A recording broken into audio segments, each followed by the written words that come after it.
Welcome to MOL Magsaysay Maritime Academy's special virtual event, where we're going to talk about your seafaring career. Seafaring is all about exploring the oceans, discovering new places, and having amazing adventures. Today, we are here to talk about the different jobs you can do at shore and offshore, and how you can start your career with us. But before we begin, let us sing with pride and honor the Philippine National Anthem. Mga kababayan, ang pambansang awit ng Pilipinas. Kayang mag-ibig, ewas ng sinakanan, alam ng puso, sa titik mo'y buhay.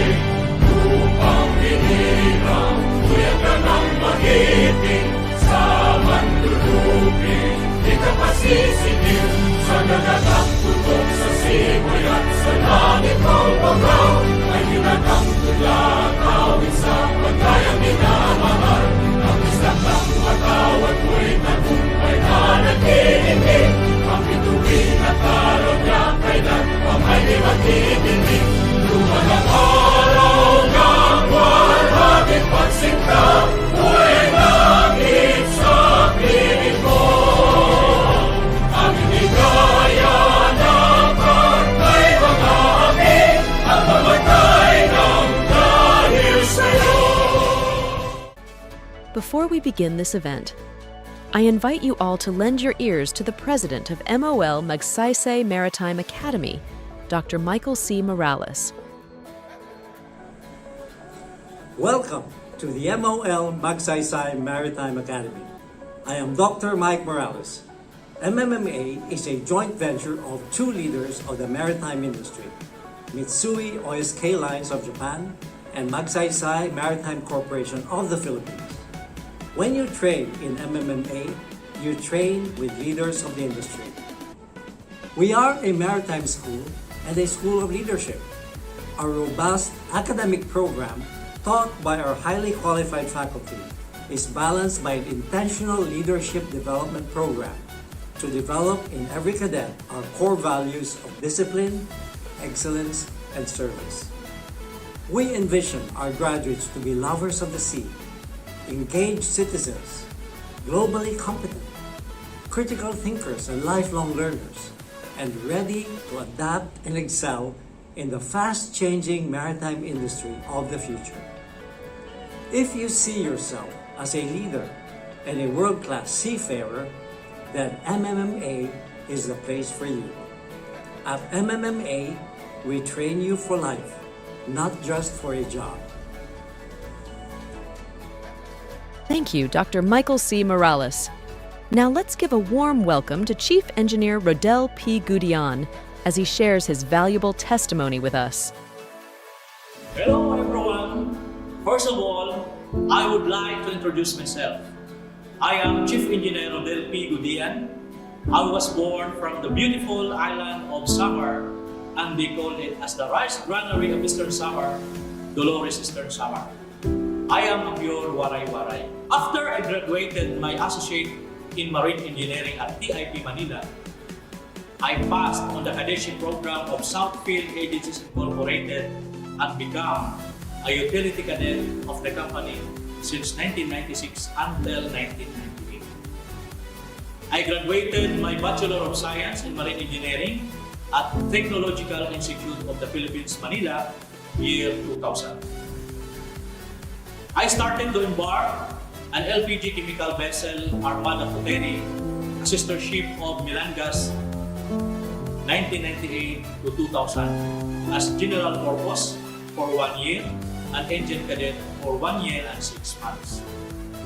When I disembarked from my first ship, my plan is to take the PRC licensure examination for port engineer, and by God's grace, I passed the exam year 2001.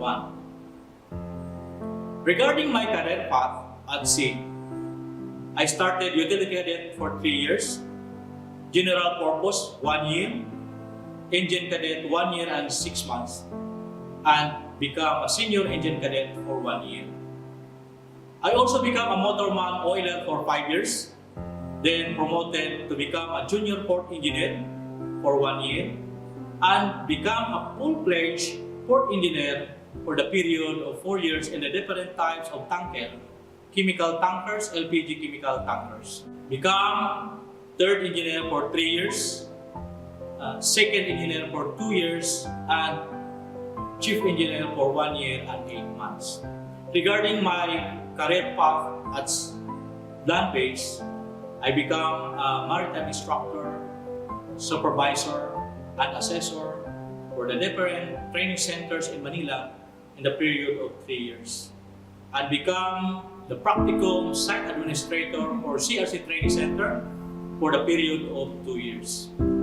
I become a faculty member of the MOL Magsaysay Maritime Academy since July 2019 up to the present. I chose to study this course because I like working in machines, on how to operate them, maintain particular machinery. With regards to my college education, BS Marine Engineering, it is all about machinery. On board vessels, I learned on each machine operations and maintenance. Marine engineers design and build things which will operate in water, so that mine mean at sea, in a river or reservoir. Even in a swimming pool, one of the oldest types of marine engineering is the naval architecture. That's designing watercraft. Of course, there's more to watercraft than the boats. Marine engineering focuses primarily on the development and production of internal systems of boats, ships, or submarines. Marine engineering also prepares students, cadets, who can design propulsion systems, auxiliary power machinery, and operation equipments. Regarding about wages, marine engineering wages earned are normally above similar professionals ashore. According to the ICS, in developing countries, ships officers working on internationally trading ships are amongst the very highest paid in their countries. Opportunities for accumulating savings, even when young, are considerable. They design, construct, and develop nautical equipment after completing marine engineering courses. Candidates can option to become a lucrative career options in public and private shipping companies, engine production firms, shipbuilding, and designing firms, Navy, and research bodies.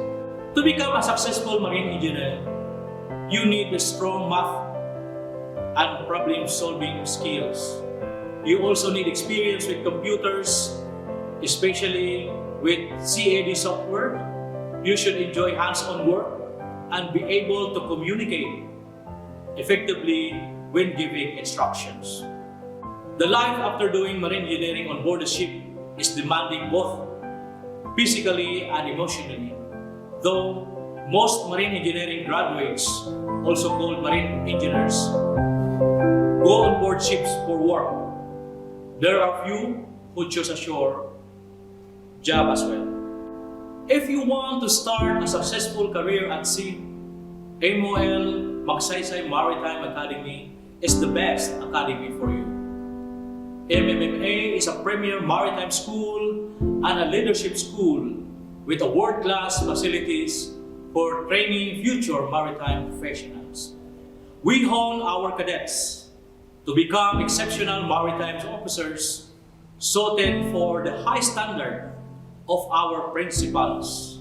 At MMMA, we train our cadets for life, not just for a job. Thank you very much.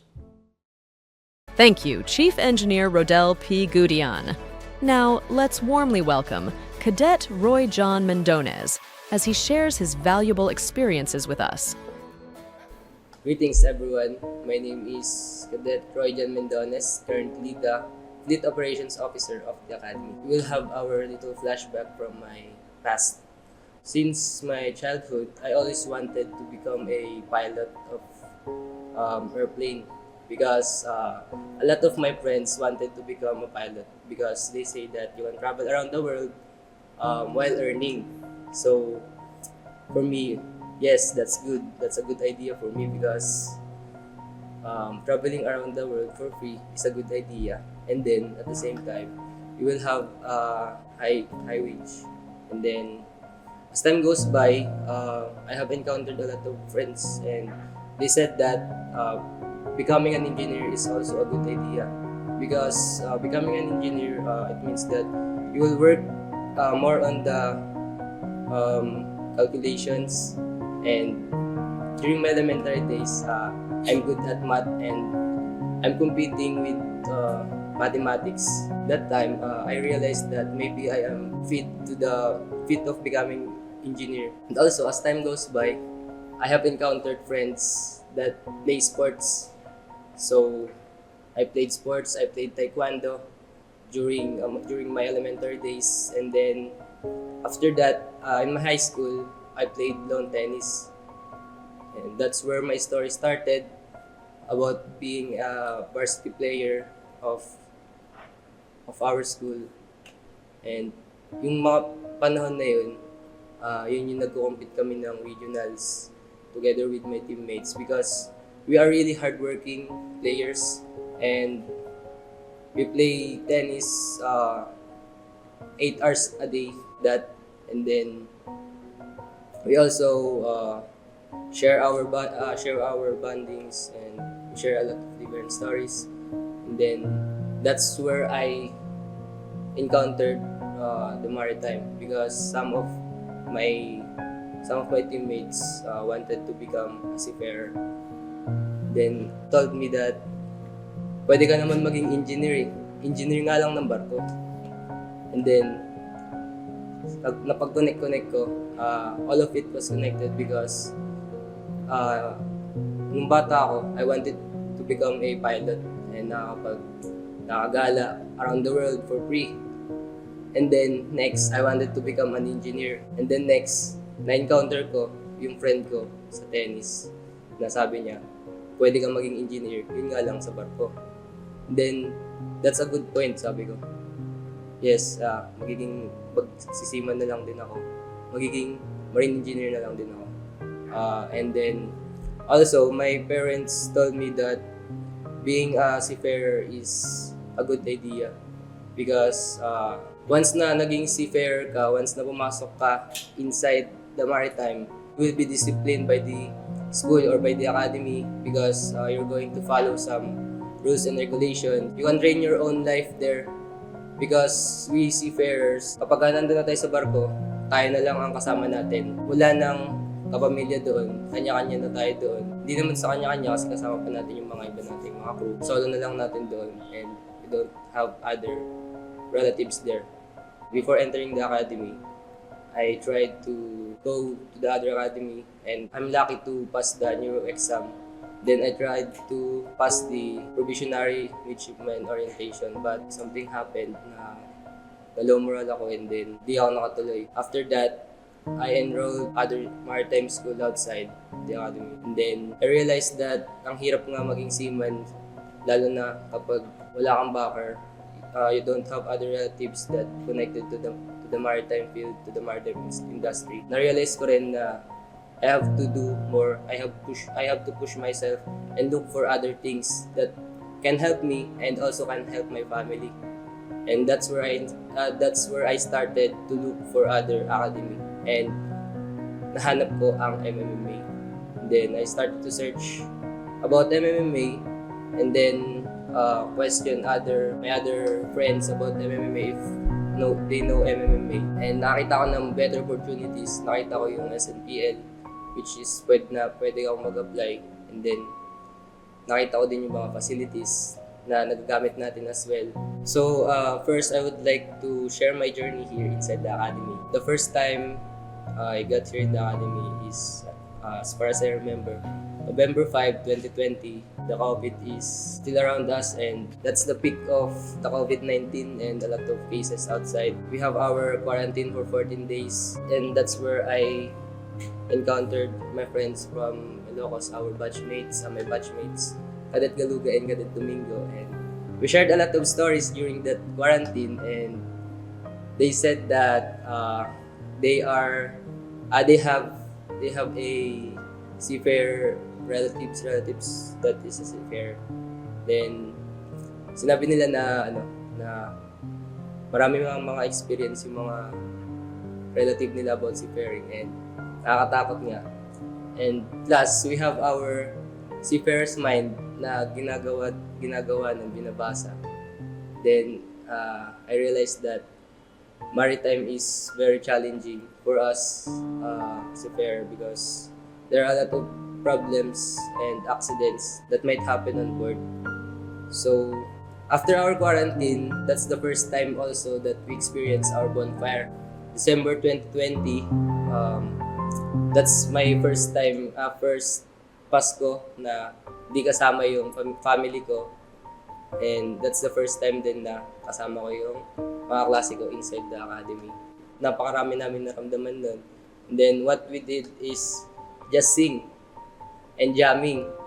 Napakalaking bagay din ng gitara nung mga time na yun. Kasi yun na lang din yung pinaka-banding namin pag free time. Personally, I admit that I am not a good leader.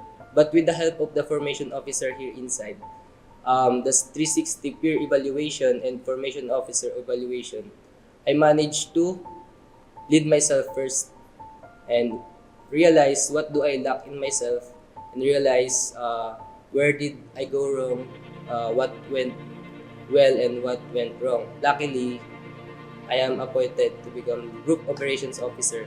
I also got my award, my first ever star, the Gold Star. So I wanted to become more productive nung umuwi kami, and that's why I enrolled at TESDA.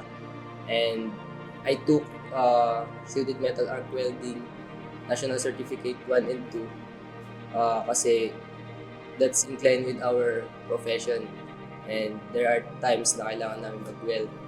That's why naisipan ko na mag-take ng TESDA. And my time management that time was good because I'm studying at day and night.